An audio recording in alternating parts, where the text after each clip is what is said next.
Good afternoon class. कल हमने देखा था कि स्वॉट एनालिसिस क्या होता है, कब करें, कैसे करें, पर्पस क्या है। कुछ एग्जांपल्स भी देखे थे और उसके बाद बोनस में हमने देखा था कि टोज उसका अपोजिट एनालिसिस कैसे हमको स्वॉट से स्ट्रेटजीज निकाल के दे सकता है। स्वॉट का सबसे बड़ा लिमिटेशन ये है कि मैंने कंपनीज को और लोगों को देखा है कि जब भी वो स्वॉट करते हैं उसके बाद उसका इस्तेमाल नहीं करते। स्वॉट करने के बाद प्लीज उसका इस्तेमाल करिए। आज का टॉपिक है यूनिट 3 का सेकंड टॉपिक, जिसका नाम है कॉन्ट्रैक्ट फार्मिंग। कॉन्ट्रैक्ट फार्मिंग बहुत बड़ा टॉपिक है, तो ये दो पार्ट में डिवाइड होगा।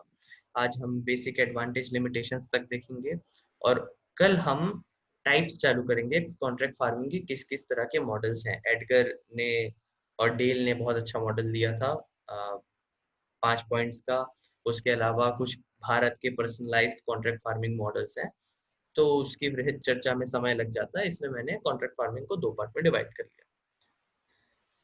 कॉन्ट्रैक्ट फार्मिंग क्या होती है? बेसिकली सबसे साफ और सिंपल शब्दों में अगर समझा जाए तो अगर स्पॉन्सर स्पॉन्सर शब्द का इस्तेमाल यहाँ पे उस पर्सन के लिए हो रहा है जो प्रोसेसर है या जो रिटेलर है या जो ट्रेडर है, जिसको सामान की जरूरत है जो फार्मर उगा रहा है, उसको हम स्पॉन्सर कह रहे हैं। फार्मर और स्पॉन्सर के बीच में जब एक लीगल कॉन्ट्रैक्ट स्थापित हो जाता है, कॉन्ट्रैक्ट को हिंदी में क्या बोलते हैं याद नहीं, पर कॉन्ट्रैक्ट को ऐसे समझना चाहिए कि हमने एक कागज में हमने मुंह जबानी पहले से तय कर लिया है कि हमारी रोल्स और रिस्पॉन्सिबिलिटीज क्या है, सामने वाले की रोल्स और रिस्पॉन्सिबिलिटीज क्या है, हमारे पावर्स क्या है, सामने वाले के पावर्स क्या है, और उसके बाद हम दोनों किसी तरह का बिजनेस एग्रीमेंट फॉर्म कर रहे हैं। जैसे कि सामने वाला चाहता है मैं चावल उगाऊं, मैं फार्मर हूँ, मैं चावल उगा रहा हूँ, पर वो चाहता है कि मैं पर्टिकुलर इस टेक्नोलॉजी का या ये वैरायटी का चावल उगा के उसको दूं, और उसके लिए वो मुझे पहले से बता रहा है कि मैं इतने रुपए में तुम्हारा सामान खरीद लूंगा और इतना खरीद लूंगा।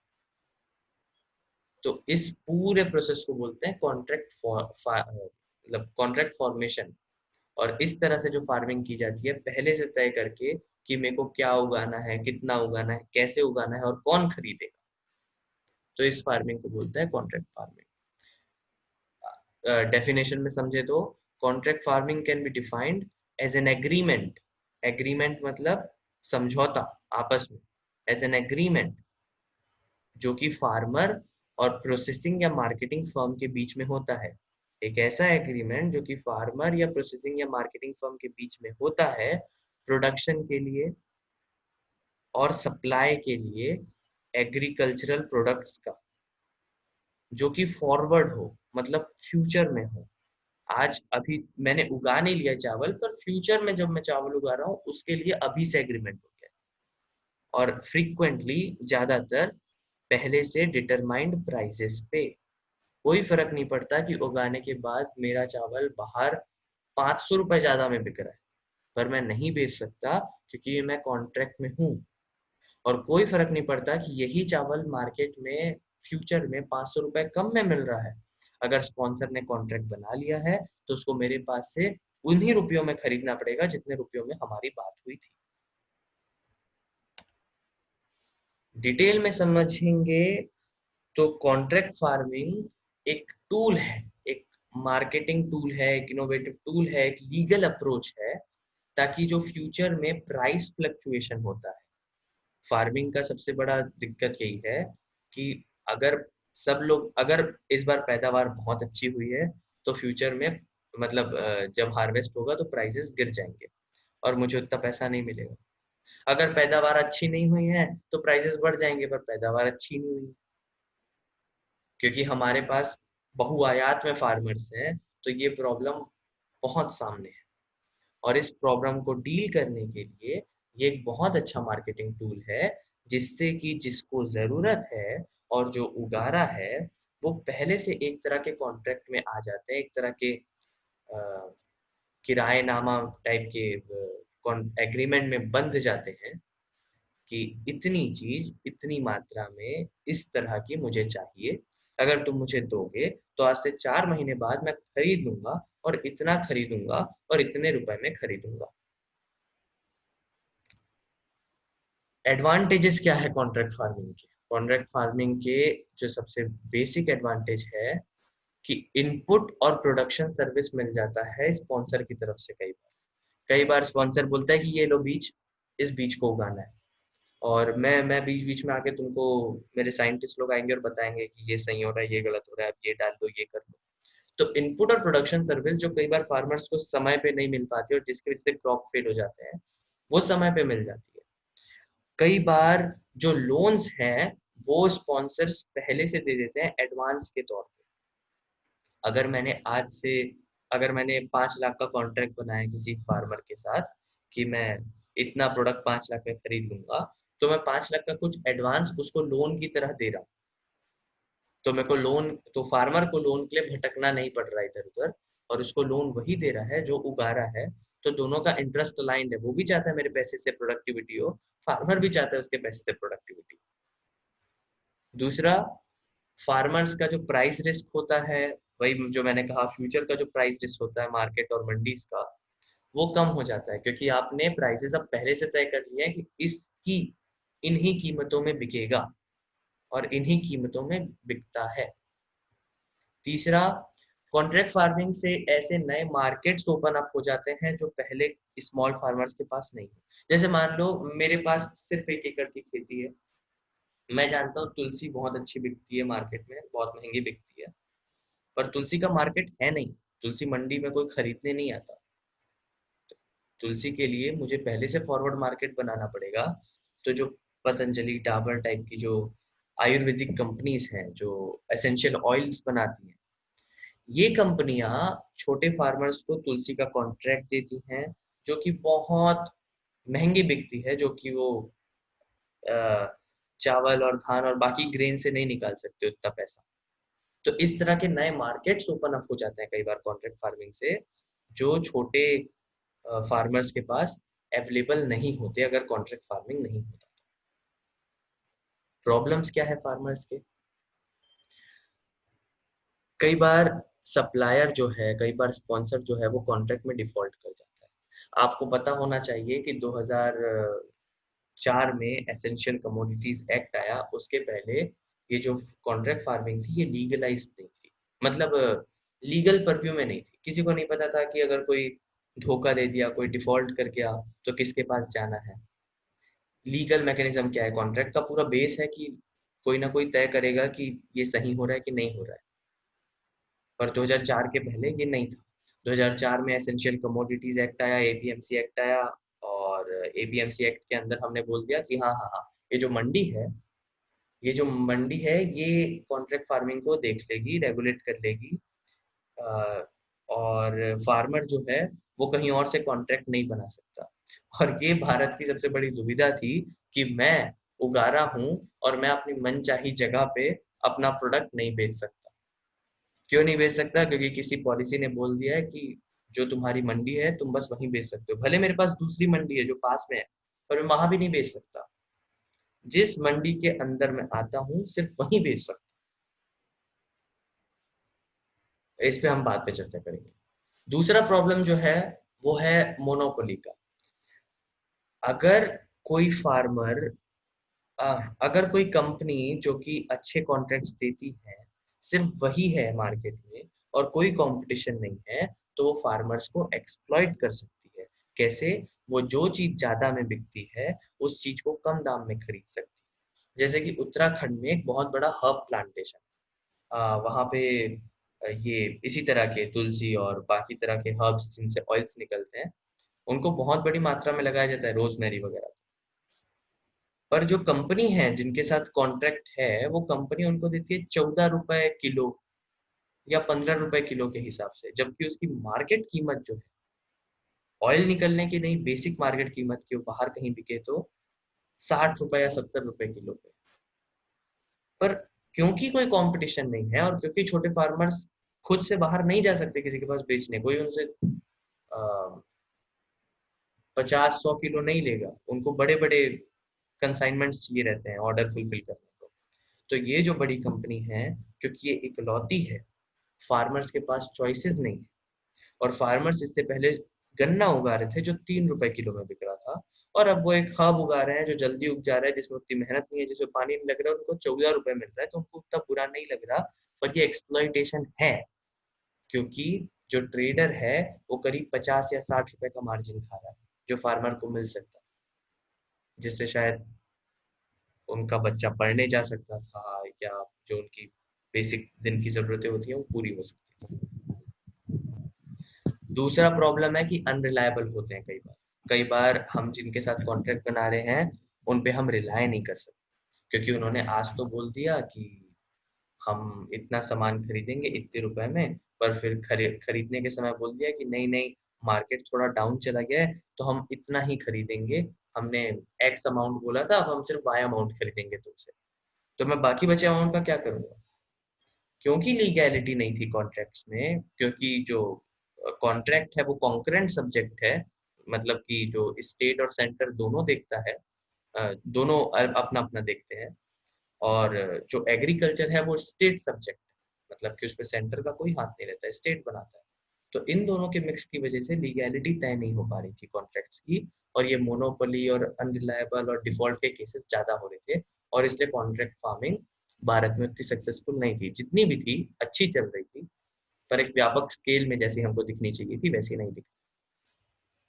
तीसरा प्रॉब्लम, क्योंकि कई बार वो लोग लोन्स दे रहे हैं, एडवांस के तौर पे लोन्स दे रहे हैं, कई बार इतना लोन दे देते हैं कि काटने के बाद पूरा पैसा खुद ही वापस रख लेते हैं और कुछ गिनती के रुपए मिलते हैं। ये जो इनडेप्थनेस है, क्योंकि एक्सेस में एडवांसेस मिल जा रहे हैं, क्योंकि उनको जो उगाना है उसके लिए ज्यादा महंगी प्रोडक्शन टेक्नोलॉजी चाहिए, और प्रोडक्शन टेक्नोलॉजी भी फार्मर से खरीदवा रहे हैं, और उसके लिए उन्हीं को लोन दे रहे हैं, और कटने के बाद उनको पैसा नहीं दे रहे हैं, बोल रहे हैं तुम्हारा लोन पट गया। तो जो इनडेप्थनेस है एक्सेस एडवांसेस से, ये भी प्रॉब्लम थी फार्मर्स के, है प्रॉब्लम फार्मर्स के लिए।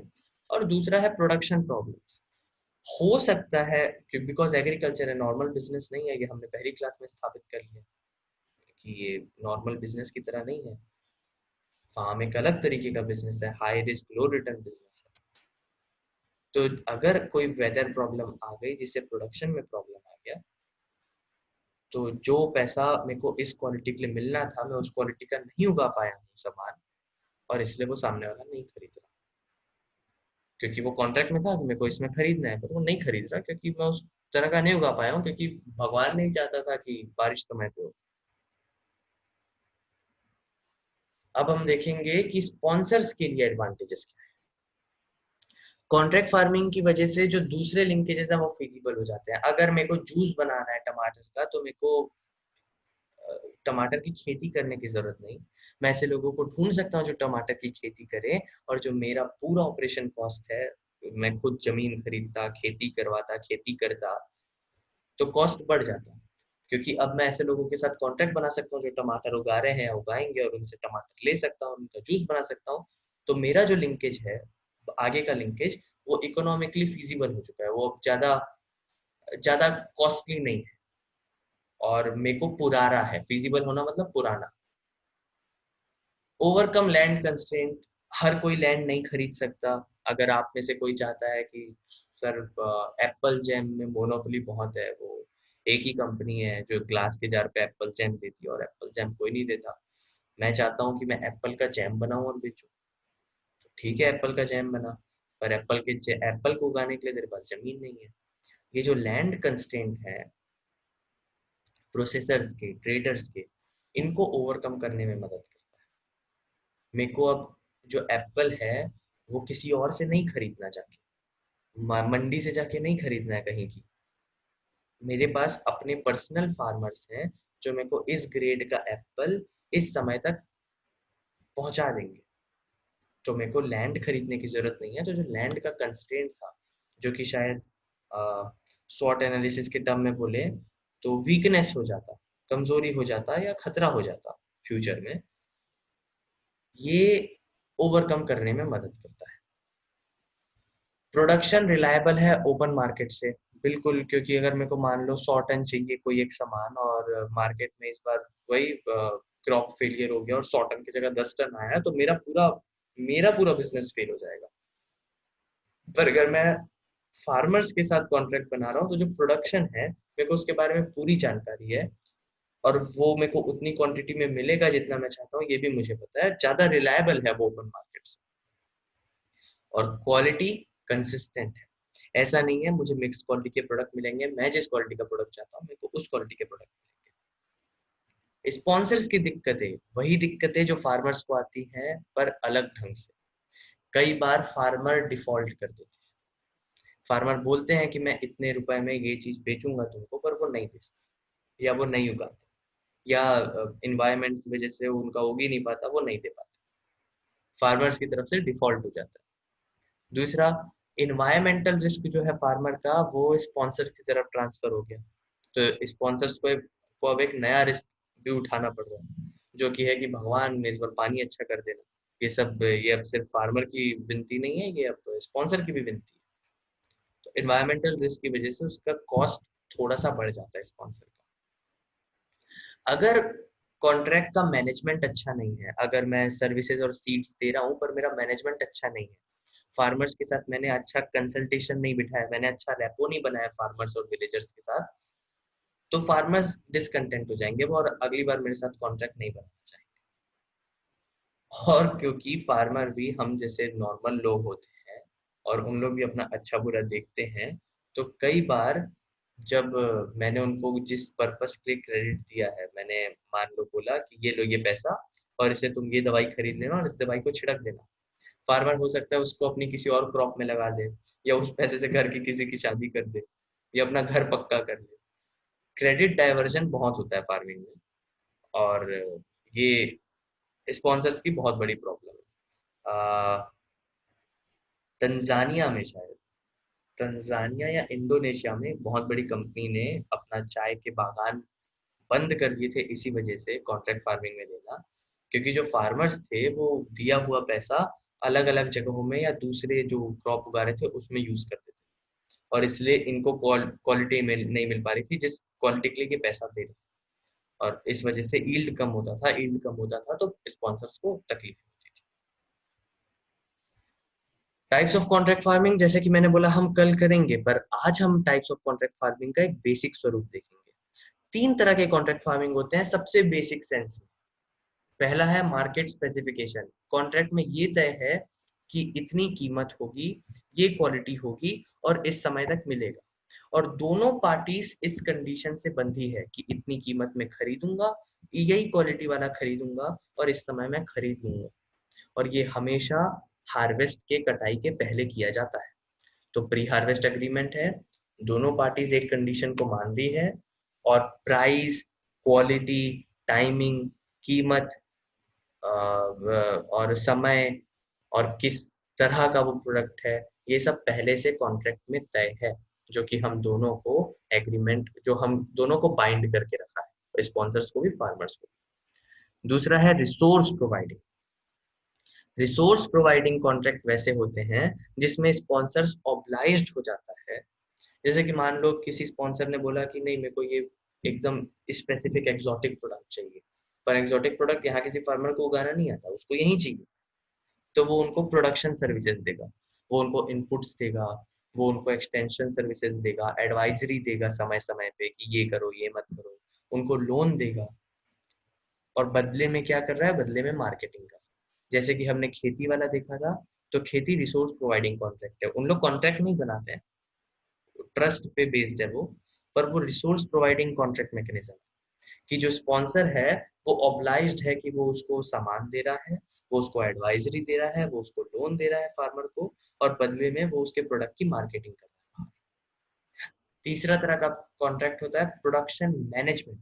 अभी सिर्फ रिसोर्स दे रहा था, अभी प्रोडक्शन मैनेजमेंट कि मैं लेस कंपनी वाला हूँ, मेरे को पता है कि सिर्फ यही वैरायटी उगाना है, इसी तरीके से उगाना है, इतनी क्वांटिटी में उगाना है और मुझे देना। तो ये फार्मर को बाइंड करता है एक प्रोडक्शन मेथड के प्रति, या एक मार्केटिंग एग्रीमेंट के प्रति, या कितना रिसोर्स मिलेगा और किस तरह का रिसोर्स मिलेगा उसके प्रति, ये फार्मर्स को बाइंड कर देता है। हाँ ऑब्वियसली स्पॉन्सर्स की भी बाध्यता होती है, पर फार्मर्स की बाध्यता ज्यादा होती है, क्योंकि फार्मर्स अगर थोड़ा सा भी डिविएट करते हैं तो मेरी चिप्स नहीं बनेगी, और मेरी चिप्स नहीं बनेंगी तो मैं उनसे नहीं खरीदूंगा आलू। तो आलू खरीदने के लिए प्रोडक्शन मैनेजमेंट कॉन्ट्रैक्ट, जो कि बहुत डिटेल्ड होते हैं, जो कि शुरू के इनपुट से लेकर पहले बीज से लेकर आखिरी कटाई तक कैसे करना है उतने डिटेल्ड होते हैं। कल हम एडगर के क्लासिफिकेशन और उसके अलावा कुछ इंडियन क्लासिफिकेशन है उनको देखेंगे। आज के लिए थैंक यू। कल फिर से लॉग इन करिएगा।